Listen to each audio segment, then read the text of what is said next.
ओम गणेशाय नमः। ओम गणानां त्वं गणपतिगुं हवामहे प्रियाणां त्वं प्रियपतिगुं हवामहे निधिनां त्वं निधिपतिगुं हवामहे वशं मां जानी त्वं जासि गर्भदं मां गणपतये नमो नमः। भाद्रपद का माह है। आज है अजा एकादशी। सबसे पहले एकादशी आप साथ साथ में जोत के आरती के दर्शन करते जाइए।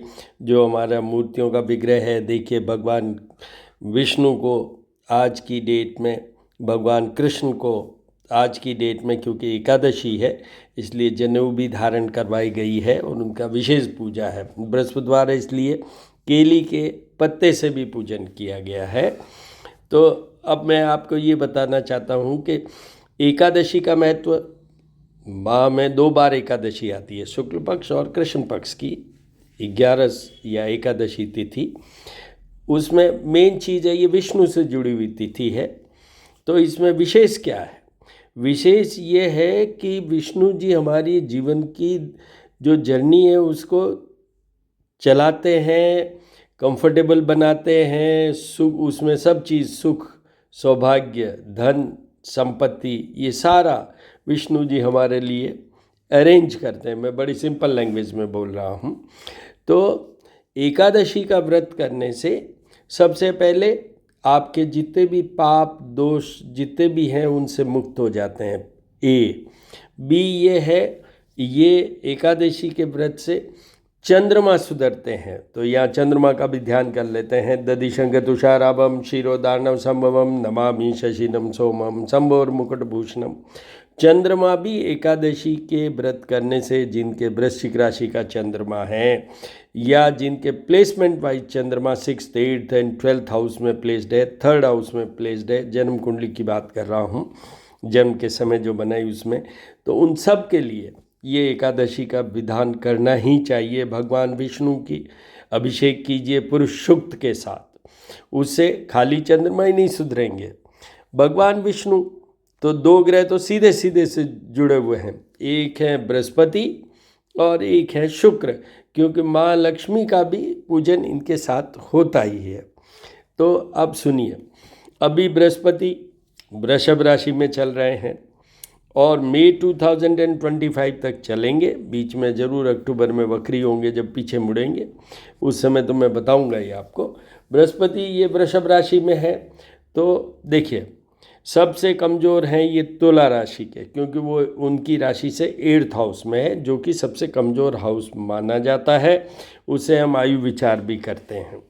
तो एक तो तुला राशि, एक धनु राशि, जिनके 6th हाउस शत्रु, रोग और पीड़ा और जॉब का भी घर होता है वो कुछ हद तक, तो उस घर में बृहस्पति का प्लेसमेंट है, अच्छा नहीं माना जाता है। उसके बाद में मिथुन राशि, मिथुन राशि की ये 12th हाउस में है, जो 12th house, house of losses, उसमें है बृहस्पति।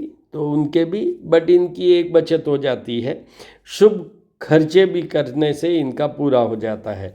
नॉर्मली जिनके भी 12th हाउस में राशि से गोचर में बृहस्पति चलते हैं, जब शुभ खर्चों के होने का बहुत बहुत चांस रहता है। अब जो सेकंड कैटेगरी में आते हैं वो होती है कुंभ राशि। कुंभ राशि के बृहस्पति राशि से 4th हाउस में, house of happiness, properties, mother का घर, तो वहाँ भी बृहस्पति थोड़े कमज़ोर माने जाते हैं। तो इसलिए उनको भी विधान करना चाहिए बृहस्पति की पूजा का, जो भी उपायों का है। उसके लिए आप श्री करनी ज्योतिष एवं वास्तु शोध संस्थान, मेरा यूट्यूब चैनल है, उसमें जाइए और बृहस्पति और रोग वो वीडियो देखिए। उसमें डिटेल मैंने बता रखा है। In detail I had explain what are the remedial measures which are required for the Jupiter. You can go and see there. तो ये है। और उसके बाद में लास्ट में जो सेकंड कैटेगरी की आती है वो होती है मीन राशि। तो उनके भी अननेसेसरी, विदाउट एनी, मतलब जिसमें कोई गेन ही नहीं हो, लॉसेज की बात नहीं कर रहा हूँ मैं, बट जिसमें कोई गेन नहीं हो, शॉर्ट ट्रेवल होगी तो भी वो फालतू जाएगी, उसमें एमलेसली भी आप घूम सकते हैं, कंफ्यूज भी रह सकते हैं। और बृहस्पति मेन बुद्धि भी देते हैं, बिजनेस भी देते हैं, कॉर्पस ऑफ मनी भी देते हैं, तो साथ में रिलीजियसनेस भी देते हैं और स्पिरिचुअलिज्म भी देते हैं और एक्सपेंशन भी। ये सबसे बड़े ग्रह हैं तो एक्सपेंड भी करते हैं, ये ग्रोथ भी देते हैं। तो उन सब में इनको, मीन राशि वालों को भी कमज़ोरी कमी हो सकती है, इनको भी उपाय करना चाहिए। इस तरीके से ये बृहस्पति की बात की मैंने। एकादशी हर 15 दिन बाद आती है, उस दिन आप ज़रूर कीजिए। उससे बहुत से जो ओवरऑल, मतलब देखिए, एकादशी का एक ऐसा व्रत है जो कि व्रतों में सर्वश्रेष्ठ माना जाता है।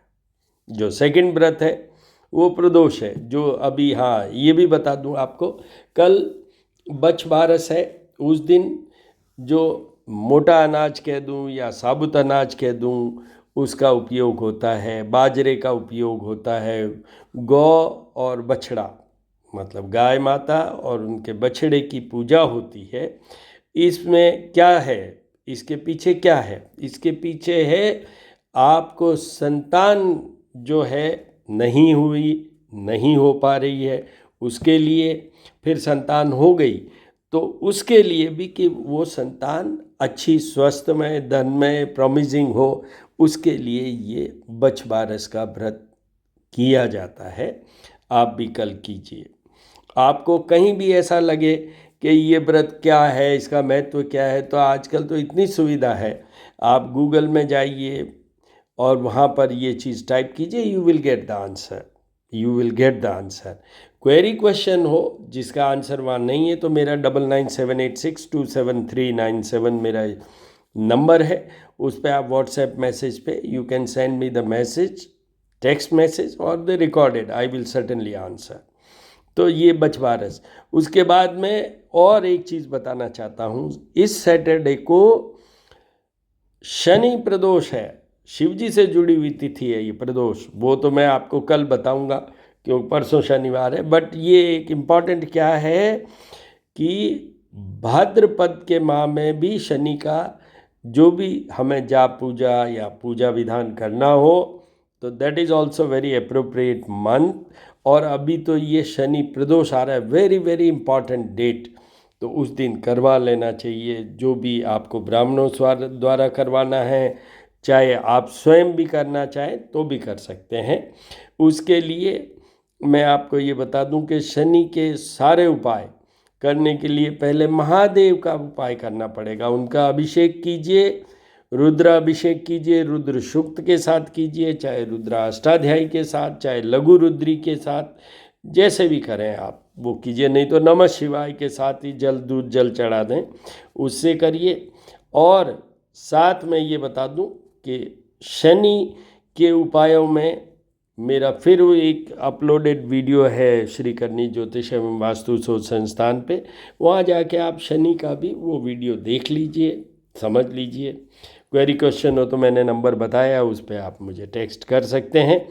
उस शनि और रोग वाले में डिटेल्ड सब चीज़ लिखी है मैंने, बताई है, सब चीज़ बोला है मैंने, सारे उपाय मैंने विस्तृत रूप से बोले हैं, तो वो वहाँ देख लीजिए।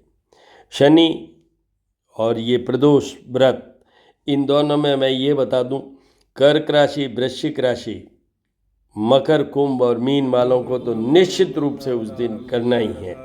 उसके अलावा भी मिथुन राशि वाले, तुला राशि वाले, धनु वालों को भी करना चाहिए। और आपको ये बता दूं, प्रदोष की एक मेन चीज़, मुख्य बात क्या है, संतान आपकी जो है वो सुदृढ़ होती है। संतान आपकी बहुत कुछ लाइफ में पा सकती है, कर सकती है, इस एक व्रत को करने से, आपके करने से। तो ये बहुत इम्पॉर्टेंट है। अब मैं आपको आरती और ज्योत के दर्शन करवाऊंगा, और वो आप वैसे तो कर ही रहे हैं, फिर भी।